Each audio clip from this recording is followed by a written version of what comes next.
Good afternoon. We are going to launch our June Headliners webinar this afternoon. We are thrilled to see so many business leaders joining us on this call to learn about a critical resource in our region, which is 211.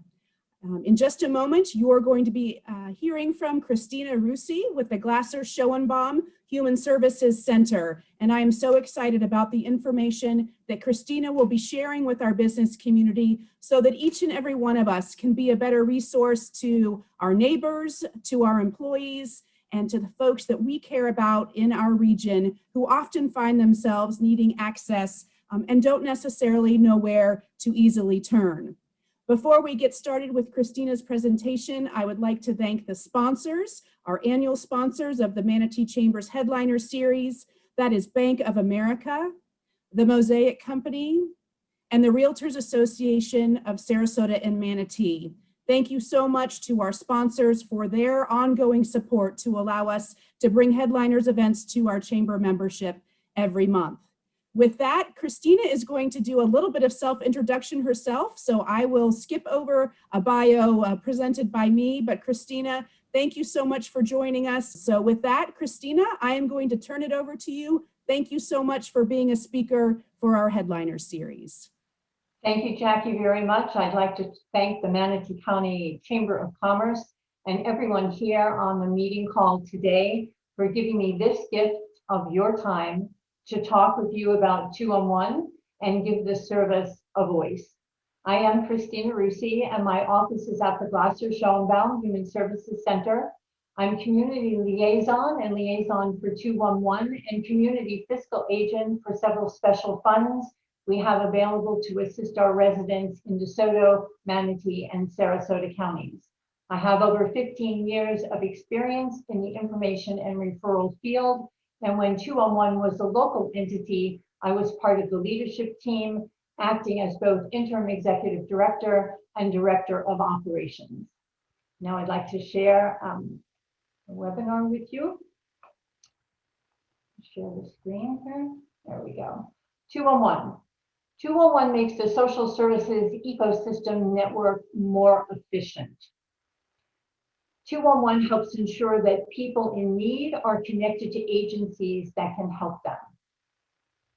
On a national level, 211, the FCC has declared 211 a community essential service.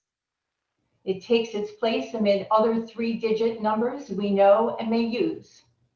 There is no 111. 211 is community information and referral services. 311 is non-emergency police and governmental services. 411 being local directory assistance. 511 being traffic and transportation information and weather and traveler information. 611 for repair services.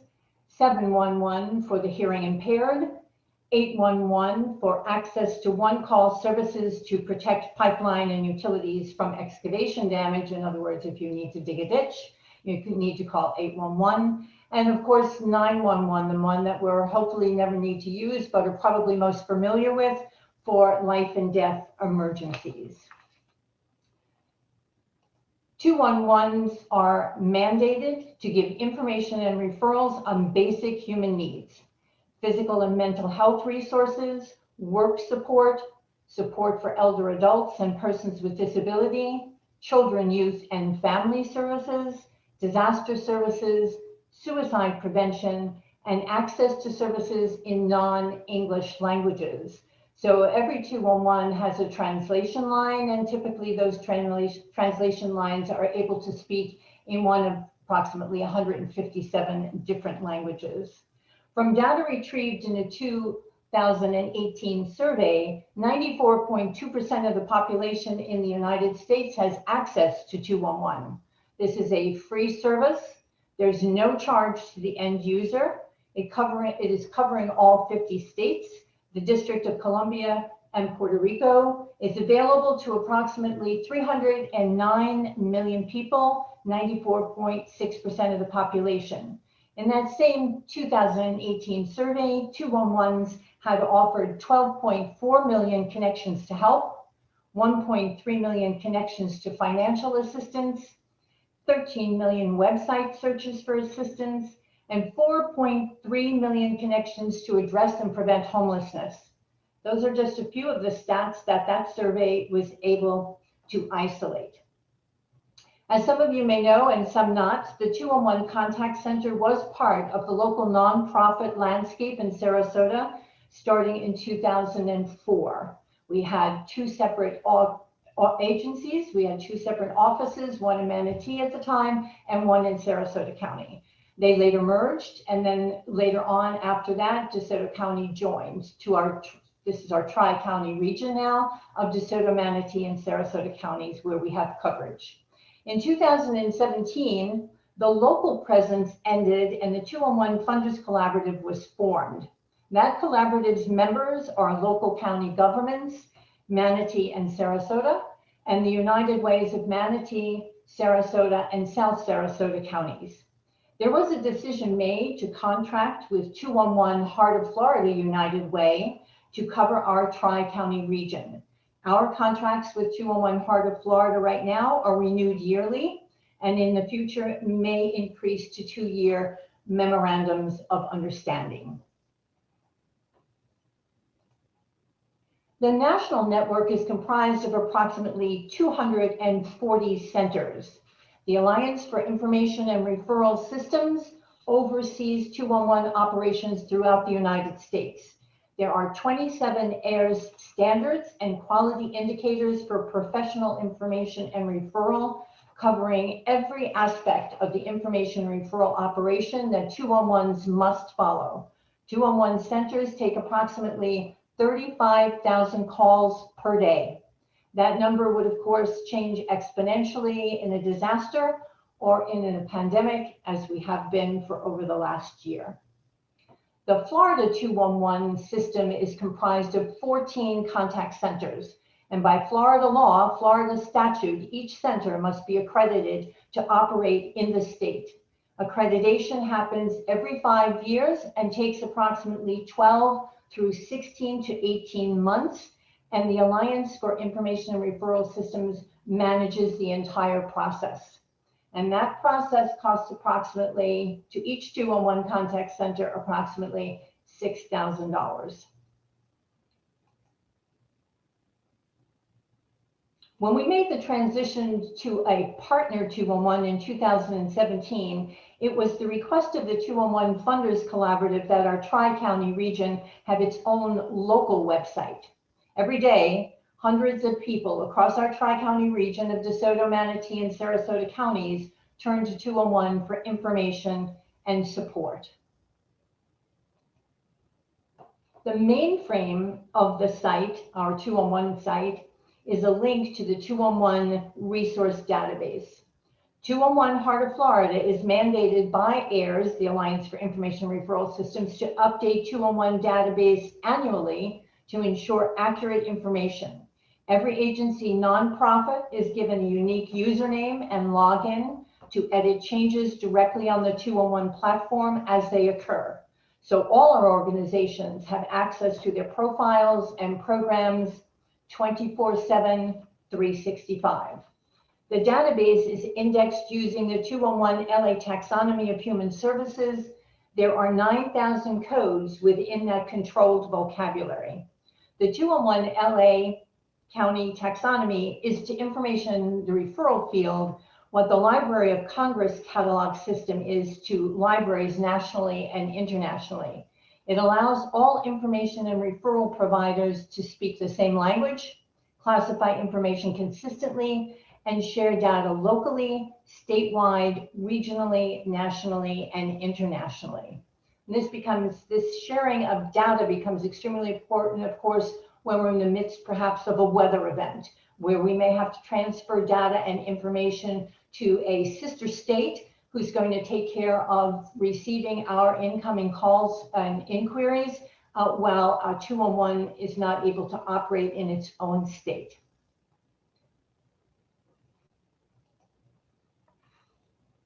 .211 Counts dashboard is part of our 211 local website, and it is the first tool to provide real-time, searchable, and visual presentations of data from 211 call centers across the nation.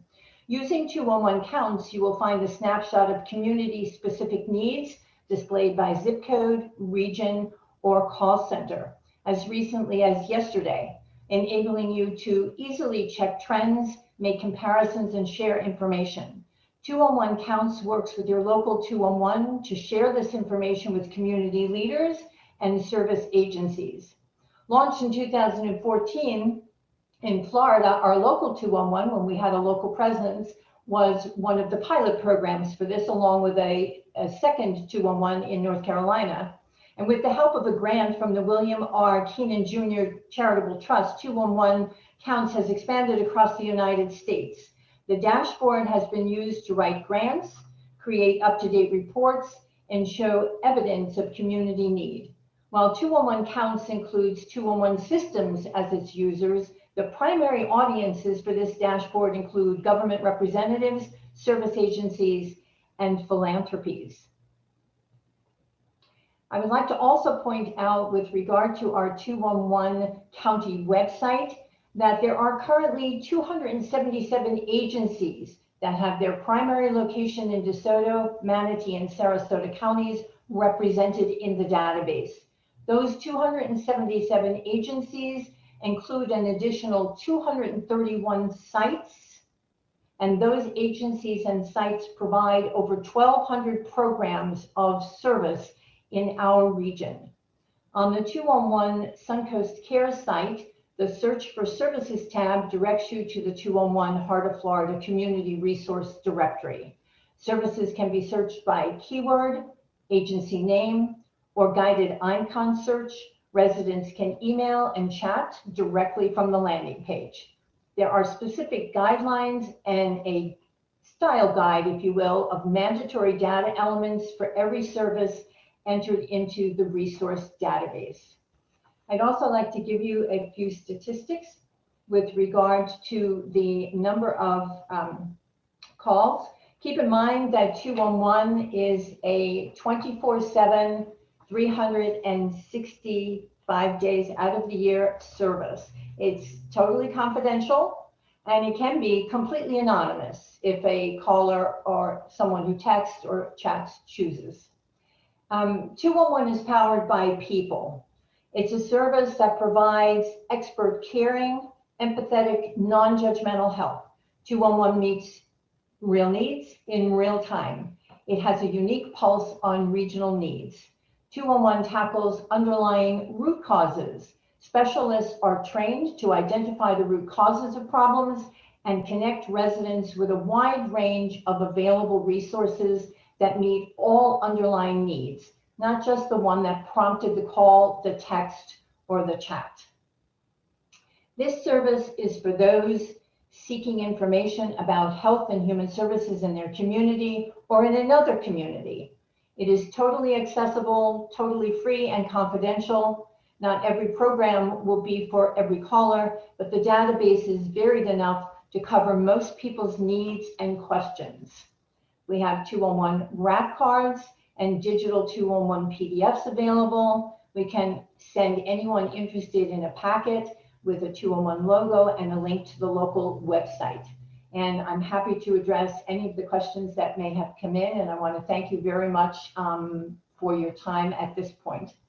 Christina, I had a few thoughts as you were moving through your presentation, and I have some familiarity with 211 from a number of different perspectives, including involvement with the United Way over many years. But it occurs to me, knowing that today's webinar and the reach that we will have after today with the recording of the webinar will be the business community. Do you have thoughts on how the business community can be an outreach partner with 211 on reaching a larger audience? Because I know I have been in many community meetings, particularly over the past 15 months as we all look to bring more information and awareness to resources related to the pandemic, that there are lots of people that have not heard of 211 or don't understand your statistic that there are 277 agencies in our 3-county region that connect with 211. What advice do you have to businesses on how to effectively be an outreach partner? I think awareness is number one. So if it's possible for our business leaders to, within their own scope, within their own realms, to advance the awareness of the idea of a 211, that would be really helpful. We're always happy to contribute whatever type of marketing material might be useful, and attempt to gear it specifically towards each business as they feel it would be appropriate. We think about the possibility of possibly embedding a 211 link on a business website, perhaps, or internally within a employee portal where they have access to do online search themselves or to have a direct chat with a 211 trained specialist at the Heart of Florida Contact Center. And I like to think of 211 as that opportunity.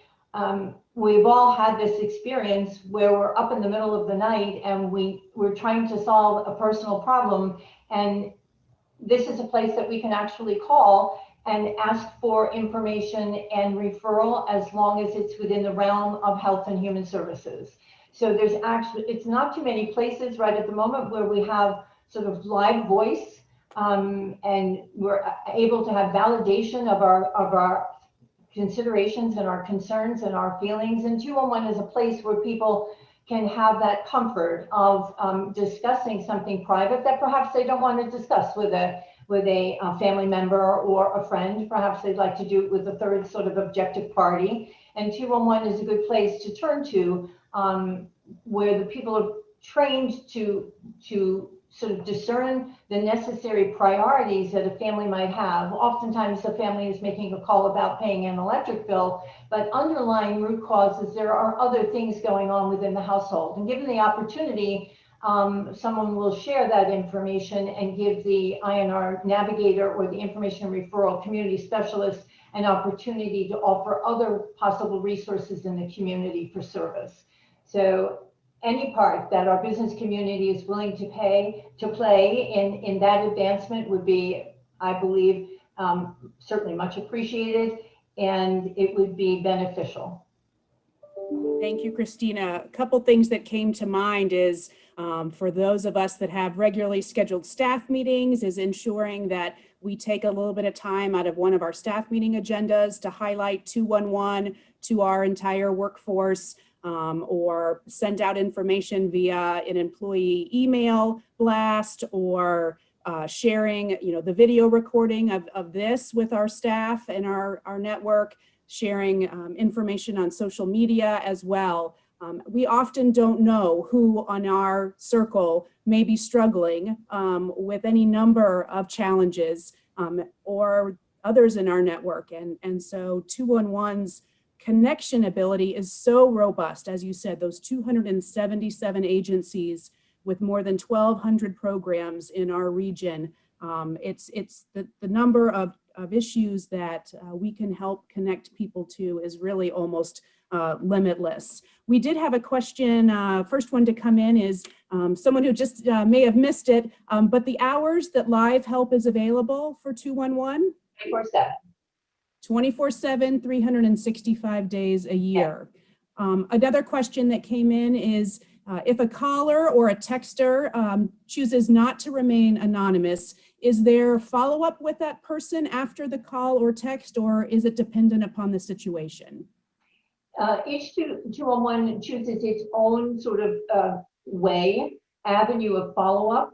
But typically, there are random follow-ups, but not specifically necessarily designated to that particular person unless it's required. There may be a conversation between the community resource specialist and the person that's either texting or calling or chatting online, and there may be an understanding and a request for follow-up, and that's also possible.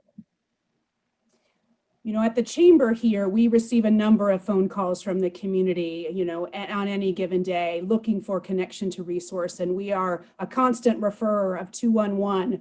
But in thinking about the challenges that so many families have faced over the past year plus with the pandemic, Any new resources that were brought online that are, again, as a business audience, we should know about? I know there's been so much discussion about the emergency rental assistance, the mortgage assistance programs that have been available through different county programs, funneling federal money down.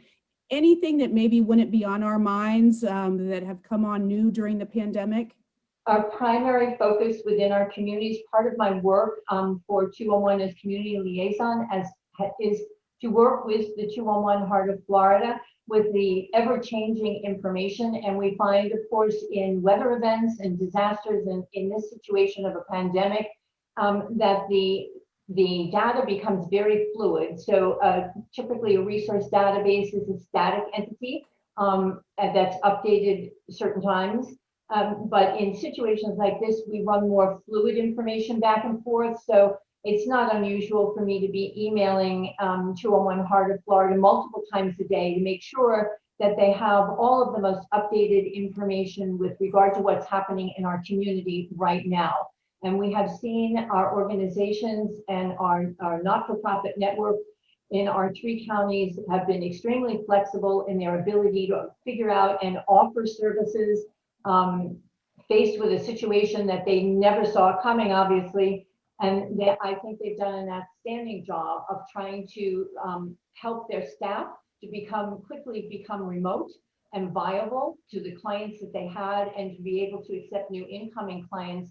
And I think we've figured it out fairly well over the course of time. Much of our focus has been on the emergency financial aid that's been available in our community. We've been able to create with some of the wonderful special funding that we have available, like Season of Sharing, we've been able to create a certain amount of resiliency for our families and our residents that have needed financial help quickly since March of 2020. We've been able to create some of that resiliency to keep them going and have them motivated to stay in the game until we were able to solve some of the larger problems and until the CARES dollars became available in the community. And now we have the ERAP program, the Emergency Rental Assistance Program.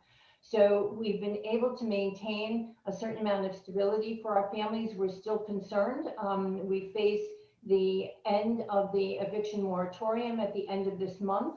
And that's, of course, a concern. And we face the end of unemployment benefits for some of our families that are still unemployed. So that's a concern. But if the past several months have been an indication, I'm encouraged that we'll be able to manage, that we'll work it out. We have wonderful communities here, and everyone has participated in trying to keep us afloat. No, absolutely. I think if there, is one overarching positive point during the significant stresses and challenges of the past year plus, it has been the community pulling together. I see on our attendee list today a number of nonprofit agencies that are on this call today that I know are partners with 211 in wanting to connect more people to the opportunities there are to ask for help. The Chamber early on did a very in-depth series on behavioral health and how employers can help their employees in a way that feels safe and doesn't feel intrusive, learn about behavioral health resources that are available in our community. And again, I would encourage everyone that's on the call today to think about ways that you can share the general 211 message with your workforce so that regardless of what the challenge might be that any individual might be facing, they know that 211 is an easy connection to a caring, listening individual on the other end of the line. I haven't seen any additional questions come in, so I'll give everybody just about another minute to log any more questions that might come in. Can you remind me, Christina, I know we covered it briefly at the beginning, but 211 funding, how is 211 service in our region funded? Who do we need to thank that this resource is available? We have our 211 Funders Collaborative. We have our United Ways of Sarasota, Manatee, and South Sarasota County. And we have our 2 county governments of Manatee and Sarasota County that maintain the 211 service in our Tri-County area. Thank you. Got another question that has popped up. asking for the printed materials. You had mentioned rack cards. Where could those be available if a business or an organization wants to have those printed materials available? We're happy if anyone would like to contact me directly, or if they contact the chamber directly and just let me know the amount of rack cards, the number needed, and we'll make sure that we get them to where they need to go. Great, and we will put that in a follow-up email to all of our attendees today, would be contact information for Christina at Glasser Schoenbaum so that you have access to that type of information. Let me see if I'm missing any additional questions. It looks like we've got them all answered, so we're hitting our half-hour mark.